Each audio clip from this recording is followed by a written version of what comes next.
Bueno, en este video vamos a resolver esta ecuación diferencial exacta. Es un ejercicio tomado del libro del autor Sill. Entonces vamos a mirar primero que es exacta. Entonces recuerden que aquí esta de acá es m, esta de acá es n. Y para verificar que es exacta lo que uno debe hacer, como el m va con dx, entonces calculo respecto a la derivada respecto a la otra variable. La derivada de m respecto a y, cualquiera de esas dos notaciones, o la derivada de m que depende de x y y respecto a y, cualquiera de esas tres funciona. Y si la calculamos, la derivada respecto a y es 3 veces y a la 2. Listo.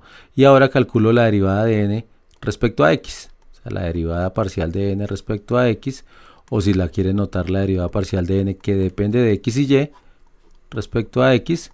Entonces tomo esto y derivo respecto a x, es 3 y a la 2. Entonces observen que ahí se cumple que la derivada de m respecto a y es igual a la derivada de n respecto a x. Entonces ya con eso uno dice la ecuación diferencial ordinaria es exacta. Al ser exacta, lo que nos está diciendo es que existe una función f que depende de x y y, de tal forma que cuando calculemos la derivada de f respecto a x va a dar m, y cuando calculemos la derivada de f respecto a y va a dar n.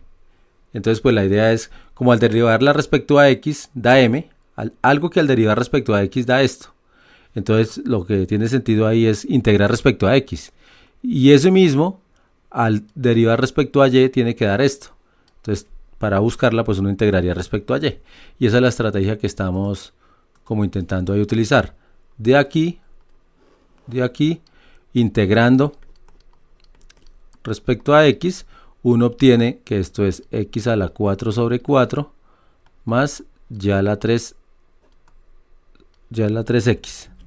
Estoy integrando respecto a x. Y de aquí, si uno integra respecto a y, observen que quedaría el x, lo voy a dejar como constante ahí, y este 3y a la 2, la antiderivada es y a la 3. Listo. Y a partir de esto y de esto, uno construye la función f. Entonces la función f que depende de x y y va a ser, pues debe tener x a la 4 sobre 4 y debe tener x y a la 3, para que cuando la derivemos respecto a x, pues justamente nos dé lo que necesitamos.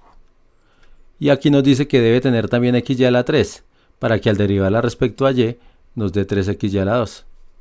Pero pues ya lo teníamos acá incluido. Entonces de ahí ya se armó la función f.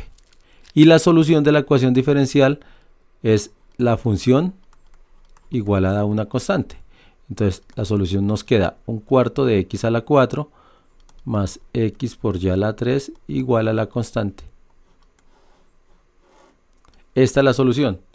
Observen que si uno calcula la diferencial aquí, obtiene uno la ecuación diferencial de arriba. O sea, si a esto le calculo la diferencial, tengo que derivar respecto a x. Entonces esto de acá es el 4 baja y cancela este. Queda x a la 3 más, derivando respecto a x, da y a la 3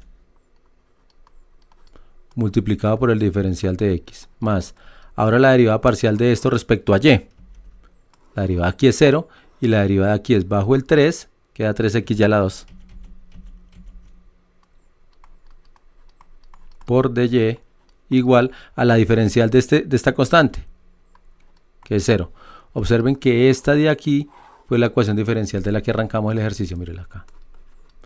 Entonces, por eso uno puede verificar, o con eso uno verifica que esta curva, que está en R2, es solución de la ecuación diferencial que está aquí abajo. Porque cuando le calculo la diferencial, pues ahí la obtengo. Listo, entonces voy a parar ahí.